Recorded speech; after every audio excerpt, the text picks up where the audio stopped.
Hey, what's up? What's up? What's up? How y'all doing?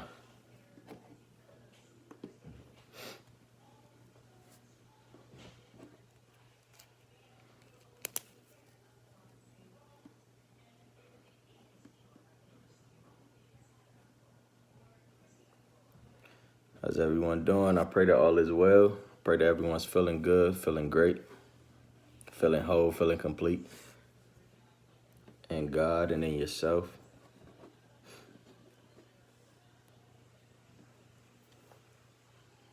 Today I'm gonna come back from the book of Luke 18. I'm gonna do 35 through 43 on today. Luke 18 verses 35 through 43. I'm gonna read from the New King James Version, and I'm gonna teach on the subject of don't miss your healing. Don't miss your healing.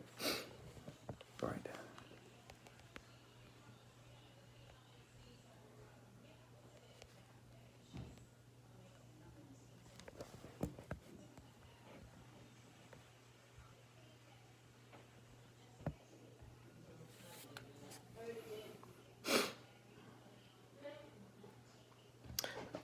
I love this topic of don't miss your healing.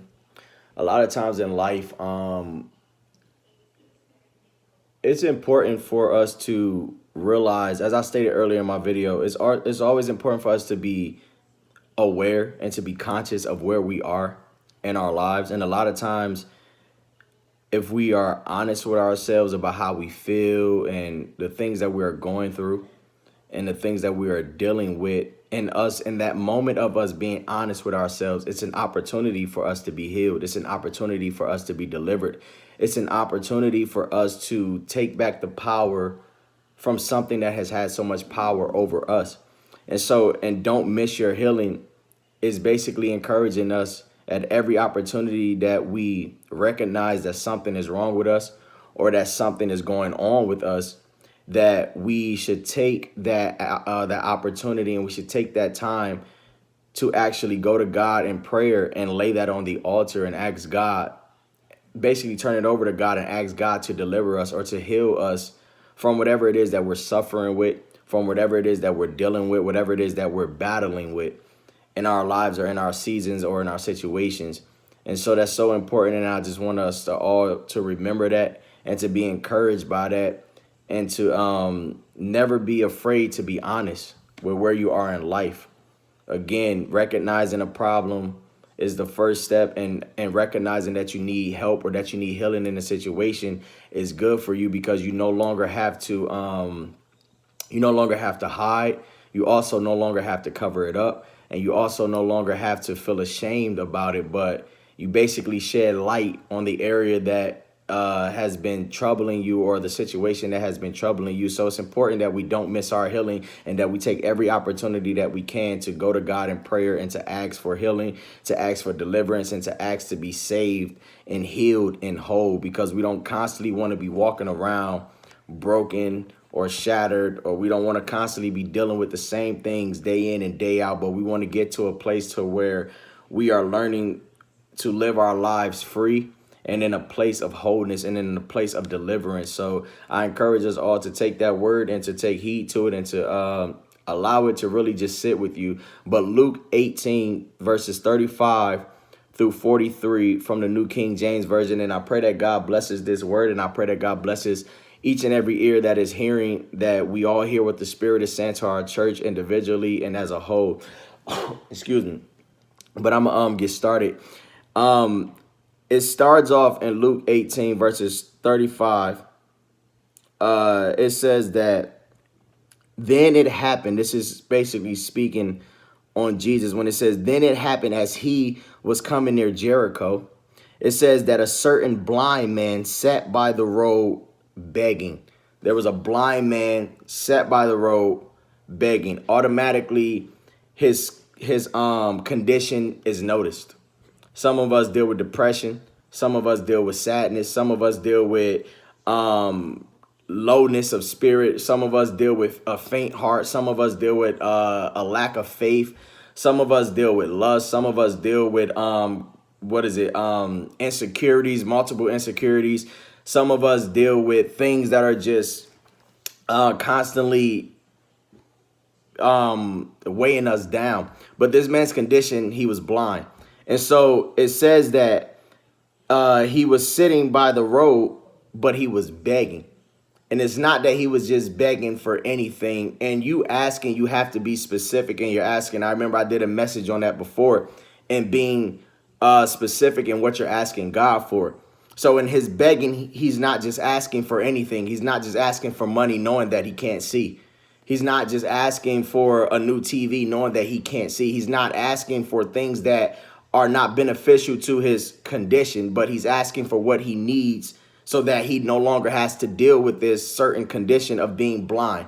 And so we have to be aware of what we're asking for, and we have to know what benefits our condition and what doesn't. So it says, then it happened as he was coming near Jericho that a certain blind man sat by the road begging.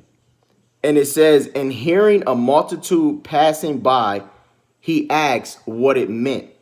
So they told him that Jesus of Nazareth was passing by.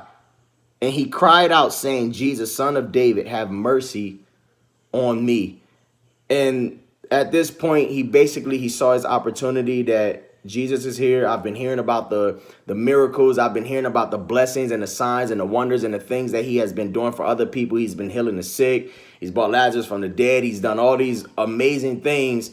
And so now here's my opportunity.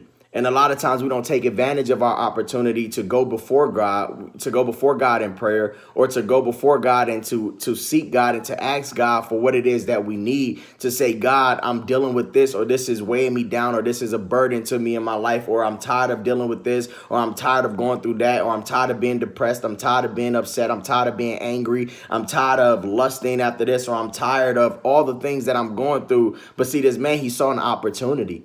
And this is why it's so important to recognize what is being presented to you so that you don't miss your opportunity to be healed. When you feel the Spirit of God leading you or guiding you or ushering you into praise or to worship, or you feel that I just want to pray right now, or I feel like I need to talk to God right now, or I feel like I need to be alone with just me and God right now. These are opportunities for you to go to God in a one-on-one situation and to lay it all on the altar and to get it off your chest and to put it out there, so that whatever you're believing God for in those moments and in that time, that God can heal you, that God can save you, and that God can deliver you, and he can bring you out of whatever it is that is troubling you or what's weighing on you. So it says that he said, so he asked them, what did it mean? Like, what was going on? He couldn't see, but he was aware of what was going on. So he said, yo, what is going on? And they said to him that Jesus of Nazareth was passing by. So that light goes off in his head. This is my opportunity. I've been blind for far too long, and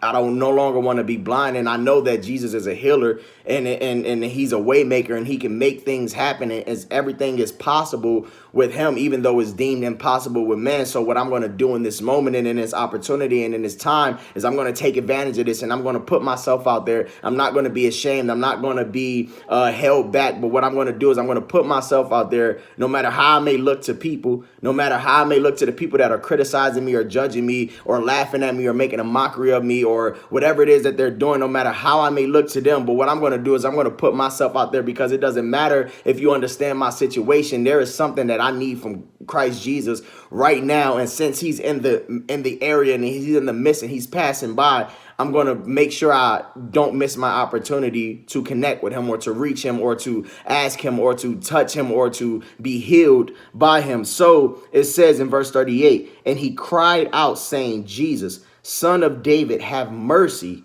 on me. Then those who went before warned him that he should be quiet, but he cried out all the more, Son of David, have mercy on me. How many times in your life have you felt that I want to get this off my chest? I've dealt with whatever it may be. You may have dealt with molestation growing up, or you may have dealt with being raped, or you may have dealt with being bullied, or whatever it is that you have dealt with. And a lot of times you feel like you're in a place to where you no longer want these things to traumatize you, or you no longer want these things to have this power or this hold over you. So what you want to begin to do is you want to begin to speak on it so that it can lose its power and it can lose the effect that it has over your life. And in the point of you wanting to expose these things, how many times has somebody said, you should probably keep that quiet?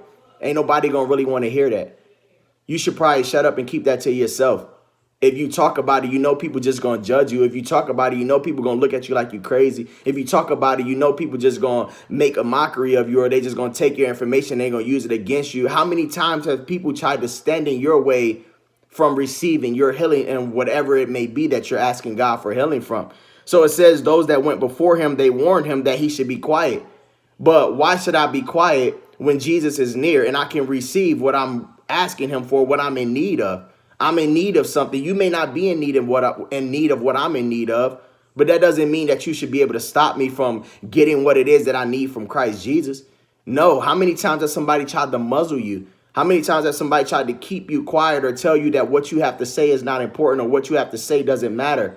Or it's not going to happen, or it's not possible, or you just been dealt that card, or those are the cards that you have been dealt, or that's just the hand you've been dealt, or whatever it may be. How many times have you found yourself in this situation where people were trying to stop you from getting your healing, even you being your own worst enemy, and stopping yourself? But we have to cry out, as he said. Then those who went before him, they warned him that he should be quiet, but he cried out all the more. He didn't let that stop him. I'm sorry, you may not understand, but you're not going to stop me. You may try to stand in my way. You may try to hold me down. You may try to keep me from speaking my truth. But guess what? It's going to get out there, and I'm going to make sure I expose what it is that I need help with. I'm going to make sure I go to Christ, and I'm going to let my voice be heard. I'm going to let my cry be heard. I'm going to let my troubles be heard, and I'm going to give them over to him. But yet people always want to stop us because, again, they want to tell us that expressing ourselves or talking about our problems and stuff, it makes us look weak. It really doesn't. It actually puts you in a place where it makes you strong, because you have to be strong enough to talk about the things that have once damaged your life. You have to be strong enough to talk about the things that have once brought you the most agony or the most pain or the most hurt. You have to be strong in a sense to actually want to talk about those things, because there are people that live their life and they go to their grave never ever telling the things that happened to them because they were so scared of what people were going to say, or they were so scared of being judged, or they were so scared of how people may look at them. But no, don't let the enemy, and don't even let yourself stop you, or let nobody stop you from getting what you need from Jesus when he is near. But it says that, and those that went before him, they warned him that he should be quiet, but he cried out all the more, "Son of David, have mercy on me." That means he was no longer willing to live with this condition. He was no longer willing to sit there and to be quiet and constantly watch everybody else get their deliverance and get their healing and get their breakthrough and get their blessing and get whatever it is that they were getting from God. No longer was he willing to sit there and muzzle himself and to be quiet and to no longer speak up or to ask Jesus for what he needed and let everybody else get what they was needing. No, but I'm going to speak up just like everybody else. If the lame can be healed by Jesus, if the dead can be brought back to life by Jesus, if the sick can be healed by Jesus, why can't I be healed? What makes my situation different? Why is it that they want me to be quiet when I'm trying to get healed and I'm trying to get delivered? So it says that, so Jesus stood still and commanded him to be brought to him. And when he had come near, he asked him. So it's not impossible for God to do what it is that you're asking him to do. He just want to know how serious you are about what you're asking him. He just wants you to know he wants to know how for sure this is, that you're asking me to do this for you, but do you really want this? You're asking me to really bring you out of this situation, but are you really ready to leave this situation? Are you really ready to leave that relationship? Are you really ready to walk out of that door? Are you really ready to cut ties with him or with her or with them or with they? Are you really ready to let these things go so that I can really heal you? See, and the man not being quiet when the people were telling him to be quiet, but yet in him crying out even the more, saying, "I don't care what they saying, Jesus, I need you." Jesus instantly stopped. It stopped him, just like the lady that was dealing with the issue of blood. And when she said, "If I could just touch the hem of his garment, then I know that I can be made whole."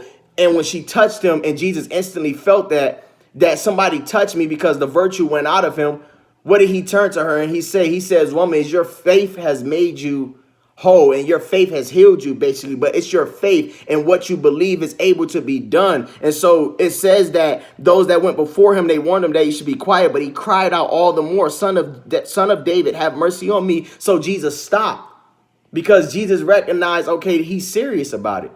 He really wants it. His heart is made up. See, the thing that we get confused is God is never going to force us to want anything. God is never going to force us to do anything. God wants to know that it's in our heart to want it, or is that it's in us to want it at the end of the day. We have to want it more than anybody else wants it. That's like when you're trying to wing somebody off of drugs or drinking or whatever it is that they may be addicted to. You can't want them to be free from the addiction more than they want to be free from the addiction. And so in this sense, Jesus saw that the man wanted to be free from this blindness, from this state of not being able to see. You know what I mean? And so in him seeing that and recognizing that and knowing that, Jesus stood still and he commanded him to be brought to him. And when he had come near, he asked him, saying, what do you want me to do for you? This is what Christ is asking us all today. What is it that you need for Jesus to do for you? What is it that you are looking to be healed from? What is it that you are looking to be set free from? What is it that you are looking to be delivered from? What is it that you need for heaven to do for you on today? And I really want you to sit with that and to think about that and really go into prayer and ask God for the things that you need for him, because he's in a place where he's asking. He says, what do you want me to do for you? This is what the blind man said. He said, Lord, that I may receive my sight. I've been living with this condition for far too long. I want to know what it's like to be on the other side. I want to know what it's like to have my eyes open. I want to know what it's like to see. I want to know what it's like to see what a tree look like, or to see what my wife look like, or to see what the world looks like, or to even see what you look like. I want to receive my sight because I no longer want to live my life blind. And you don't necessarily have to literally be blind, but sometimes we are so blind to things that God is wanting us to see and we're not really seeing it. So God is in the business of today of giving us our sight so that we can wake up and we can really see what God has been trying to show us all along. And so this is what Jesus said. He said, what do you want me to do? And so he said, I want to receive my sight. I want to be able to see what you want me to see. I wanted to be able to see what you are trying to show me. I need that. And a lot of us need our eyes to be open, even in the spirit, because a lot of us, we can see in the natural, but a lot of us are blind in the spirit. And Jesus is wanting to open up our eyes. But how bad do you want it? How bad do you really want to know what it is that God is trying to show you? How bad do you really want to see what it is that God is willing to show you and what God is trying to show you in the spirit? How bad do you really want to know these things? So it says in verse 42, then Jesus said to him, receive your sight. Your faith has made you well. It's your faith that moves mountains. It's your faith that moves God. It's your faith that brings you to your place of healing, that brings you to your place of deliverance, that brings you to your place of breakthrough and freedom. It's your faith. If you don't have faith that it can be done, then it's just not going to be done. There's no point in even asking for it if you don't have the faith enough to believe. Faith is the evidence of things hoped for, the evidence of things not seen. That's what it is at the end of the day. So this man, he knew how important it was for him to get through to Jesus, because again, he was tired of dealing with this situation and living with this condition. So now that he has allowed his faith to drive him and to not muzzle him and to keep him quiet, Jesus asked him, what do you want? He said, I want my sight. And Jesus said, here you go. You can have your sight now, because your faith has made you well. It wasn't the doubters. It wasn't the naysayers. It wasn't the people that told you to be quiet and to muzzle your mouth and to shut up and don't tell your truth and don't tell what really happened that night, or don't tell what your parents did to you, or don't tell what that abuser did to you. It wasn't those people that made you whole. It wasn't those people that set you free. It wasn't none of that. It wasn't even nothing that you could have personally done by yourself, but it was the faith that drove it to happen. It was your willingness and your readiness to come out of that situation, to believe that I'm going to ask this time and it's going to actually happen. I'm not going to play possum. I'm not going to play the boy that cried wolf. No, but I'm going to actually reach for him. I'm going to actually run at them. I'm actually going to cry loud when they tell me to shut up and bring it down.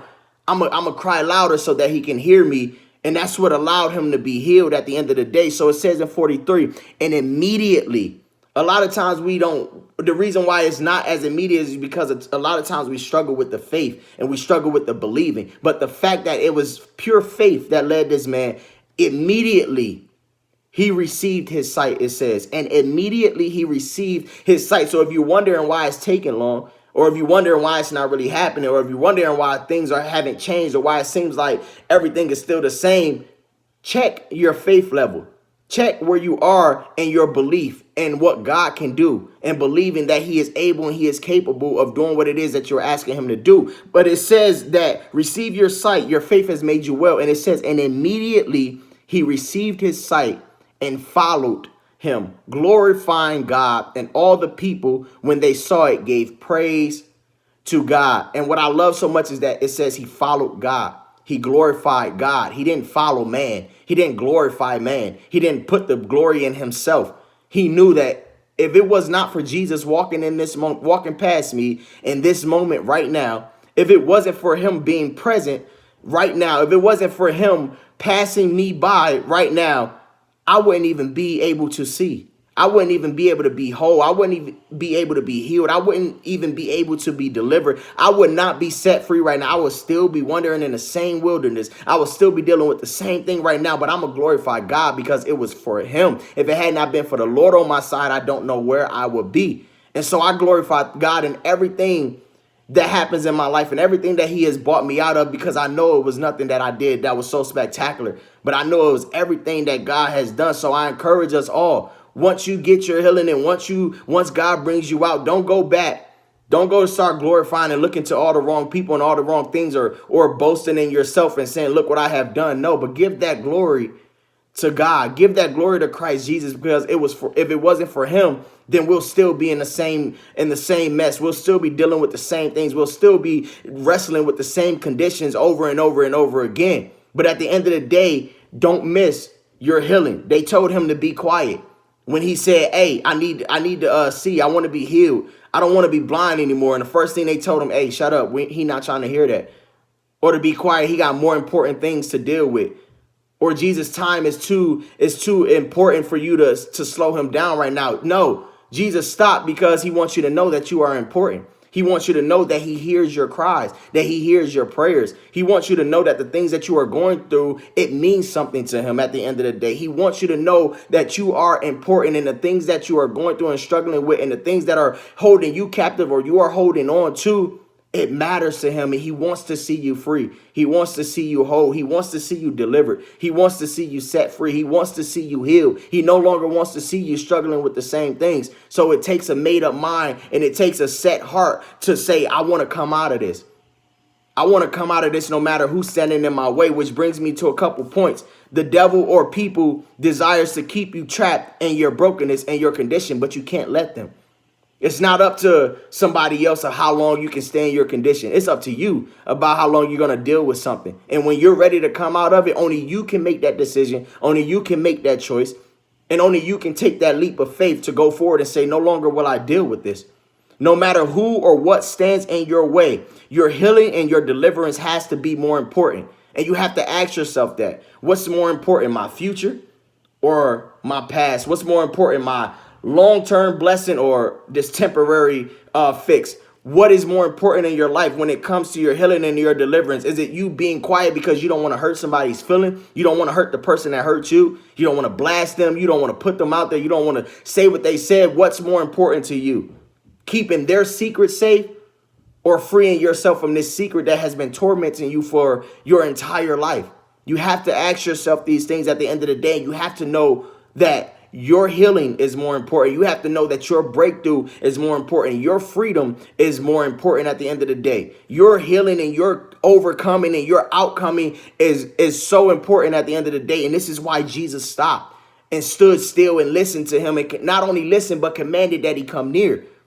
Get close to God. He wants to get close to you. At the end of the day, no matter who or what stands in your way, your healing and your deliverance has to be more important. It is yours, so you have to go and get it. He wanted his sight so bad that he said, I don't care what you're talking about.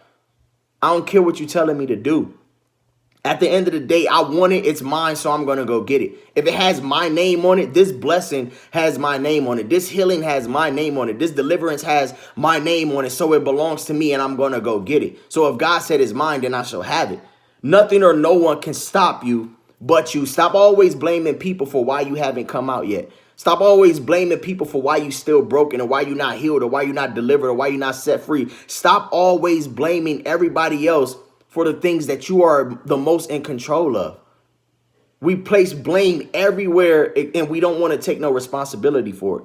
But it's time that we stop blaming everybody else and we have to step up and say, you know what? Only I'm going to be able to get me out of this situation. It's going to take me going to Christ to give this up. It's going to take me surrendering this. It's going to take me sacrificing this. It's going to take me letting go of this. It's going to take me walking away from this person or walking away from this situation. It's going to take me. It's going to take me making up my mind that I am done and that enough is enough to walk away from this. But no longer will God accept the excuse that, well, Johnny is holding me back, or Sarah is doing this. No, it's not about that at the end of the day, because he is giving you the power to get free. He is giving you the power to pray to him and to build a relationship with him. He is giving it to you at the end of the day. So nothing or no one can stop you but you. Let nothing hold you back from being free, not even yourself. Don't miss your healing. God bless y'all and have a great rest of y'all evening. God bless.